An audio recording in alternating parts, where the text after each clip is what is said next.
when one of Asia's most seasoned and sharp-witted billionaires suddenly pulled massive investments out of China, selling 43 ports at the Panama Canal to the United States, the financial world and public opinion were left stunned.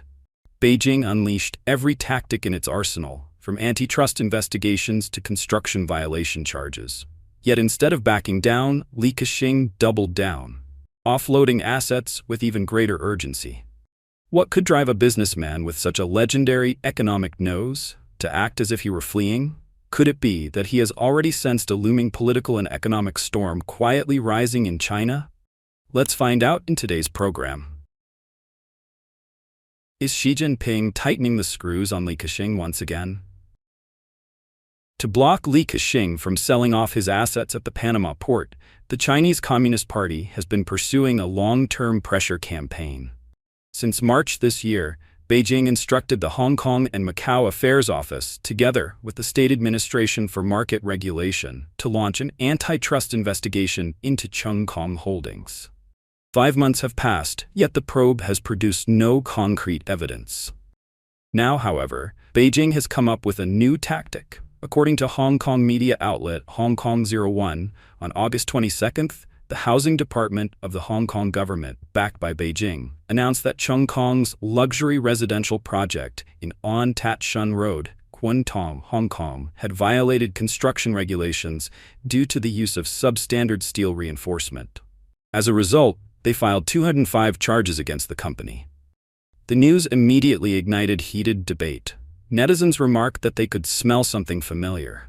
Notably, while the CCP's official media outlets initially tried to steer public opinion in their favor, this time they failed spectacularly. On Douyin, most users sided with Li Ka-shing. A netizen from Zhejiang wrote, "I bought a home from Li Ka-shing's company. The quality is absolutely top-notch." Another from Guangdong shared, "Having lived through a lot, I've become more clear-headed and can tell right from wrong." Do they really think we'll just believe anything they say? We may not know everyone personally, but surely we know enough about them. A user from Chongqing bluntly said, "At this point, I don't believe even a single punctuation mark from them." Someone from Hubei remarked, "If this were true, most Chinese entrepreneurs would have already fled." And a netizen from Shandong mocked, "This just proves they can't find any real reason to take down Li Ka-shing." On X, the user noted, "In the comments, Chinese people overwhelmingly trust Li Ka-shing and do not trust the CCP. Everyone has seen through their tricks." So what other moves might Beijing make to block this deal? Could they even try to invoke the Hong Kong national security law to intervene? Commentator Tang Jingyuan argues that regardless of which clause Beijing cites under the national security law to stop the transaction, the CCP will face a major legal challenge. This means Beijing would have to produce hard evidence proving that Li Ka-shing deliberately colluded with foreign forces to undermine national security. They would need to transform an ordinary commercial transaction into a calculated act of subversion. He stressed that such a politically motivated crackdown would inevitably create a powerful, chilling effect, not only on the private business community in Hong Kong, but across all of China. Sensing danger? Li Ka-shing rushes to liquidate assets in China. In an August 13 article, Nan Feng Song magazine observed, "This time, Li Ka-shing has sensed danger," noting that he is accelerating the pace of divesting his assets in China. According to the report, Li Ka-shing is liquidating assets in China at an unprecedented speed. Just this past July, Chongqing Holdings carried out a supersized sell-off of 400 apartments across 4 real estate projects, with total minimum prices starting from 40 million yuan and high-end units priced between 7 and 8 million yuan. Earlier, rumors spread that 79 Deepwater Bay Road in Hong Kong, a 4-story bulletproof villa Li Ka-shing has owned for over 60 years, was also being put on the market at a 24% discount. However, Li's camp later denied the rumor. To many observers, Li's asset withdrawal from China this time appears both urgent and resolute. In the past, he was known for his shrewd timing, buying land when the property market was in decline and selling at the peak. But now, he is dumping assets while the market is at rock bottom. This has sparked speculation. Is he hastily pulling out capital to pivot elsewhere? Or is this simply an outright escape? The article also criticized Li Ka-shing for taking sides in handling port assets, accusing him of putting self-interest above national strategy and social fairness, exposing the short-term nature of capital in the era of neoliberal globalization and its indifference to values. It suggested that Li Ka-shing is not oblivious to shifting winds, especially after his eldest son, Victor Li, was removed from the chief executive's advisory team in Hong Kong this past July. The recent sell-off of 400 apartments, the piece argued, could be seen as a continuation of this sense of crisis. The event quickly made it to trending searches, igniting widespread debate. Financial commentator Wuhan Fan Duiji remarked, "Superman Li. Some say this is a businessman's sharp nose for danger. Others criticize it as pumping water before fleeing. But you have to admire him. This old man always knows how to reef the sails before a storm." A business legend over 70, with 70 years of experience teaching us, true business wisdom isn't reckless greed, but proactively adjusting before risks strike. This isn't running away, it's gathering strength for the next cycle. Another added, "Superman Li is absolutely an icon in Asia's business world. That's why every move he makes serves as an early forecast for the market. Some curse him for chasing profit alone.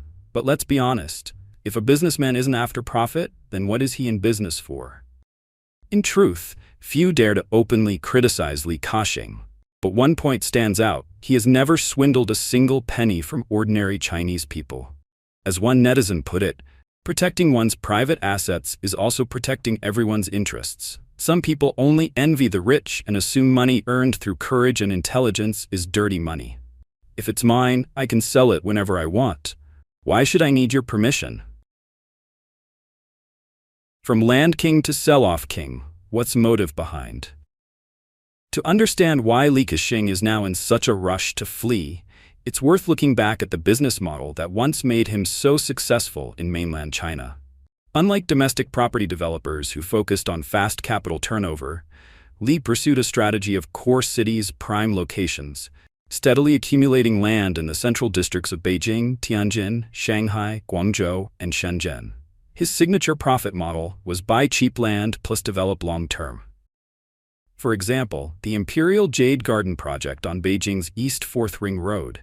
When Li acquired the land in 2001, the floor price was just 1,750 yuan per square meter. By 2025, units there were being sold at 70,000 yuan per square meter. Li capitalized on the lack of regulation in China's early land market and on local governments' generous incentives to lock in prime sites at low prices. He then held the land for years, waiting until surrounding infrastructure was completed, maximizing its value before development.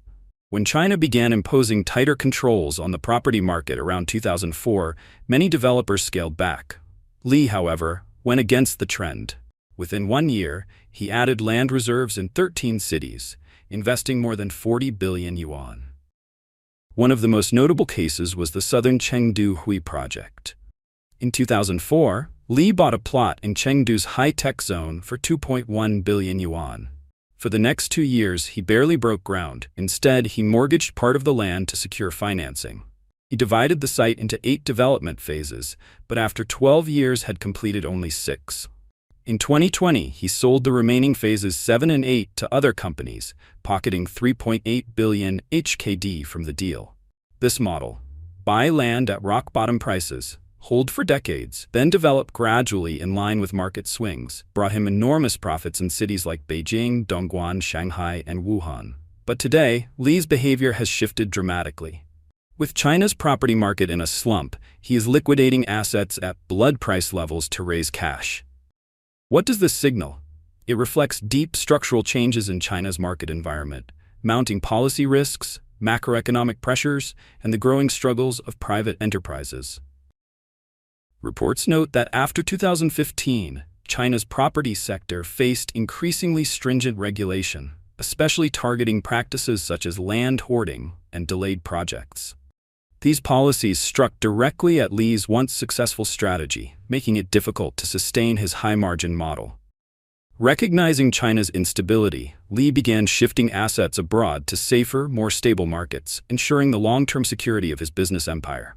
Today, the Li family's assets in China are estimated at around HK trillion, only a quarter of their global portfolio, valued at H12 trillionaires. Amid growing criticism of his capital flight, Li responded in Chung Kong Holdings' 2016 annual report. The group's acquisitions and disposals in different markets are normal commercial activities, driven purely by business logic and market assessment. As he himself put it, "I am just a businessman." Innate political instinct. Of course, Li Ka-shing's decision to sell off ports and liquidate assets in mainland China was not based solely on economic judgment.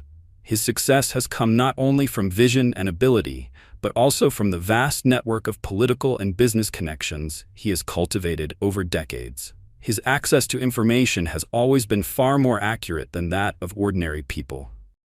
As a representative of Hong Kong's business elite, Li Ka-shing was once a favored guest of Chinese leaders such as Deng Xiaoping, Jiang Zemin, and Hu Jintao, with deep involvement in Hong Kong-related affairs. He was a member of the Basic Law Drafting Committee, Hong Kong's first advisor, and for many years served on the election committee for the Hong Kong chief executive, holding significant influence in choosing the city's leader. Deng Xiaoping personally met with Li twice, in 1986 and 1990, using him as a channel to convey China's commitment and philosophy of reform and opening up. Deng famously said, "China's policy will not change. Not only in the short term, but also in the long term, it will not change. I have said this countless times. If it is 50 years of no change, then after 50 years, it should change even less." This makes it clear that Li's capital withdrawal starting in 2013 was not only a shrewd economic prediction, but also a highly accurate political judgment. Having interacted closely with generations of Chinese leaders, including Xi Jinping, Li's sharp mind and ability to read people made risk avoidance second nature to him. Few know that during the 2012 Hong Kong chief executive election, Li Ka-shing openly opposed Beijing's preferred candidate, Leung Chun-ying, a notorious underground party member, and instead supported Henry Tang, the former chief secretary. Yet with Beijing's strong backing, the incompetent and morally compromised Leung still won.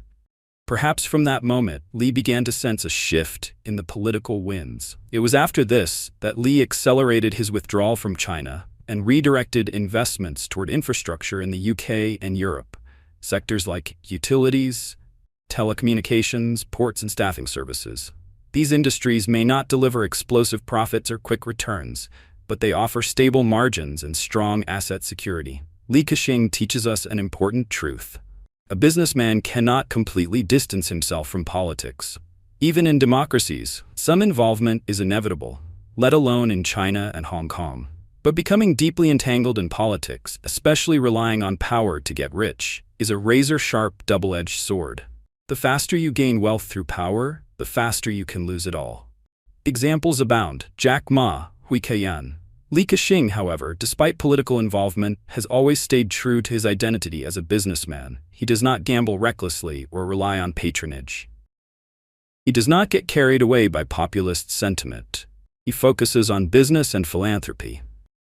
A man like him requires extraordinary clarity and restraint, and it is precisely because of this that he has managed to remain standing, even after Xi Jinping's attempt to blacklist him. What do you think? Share your thoughts in the comments below. Thank you for watching, and see you next time.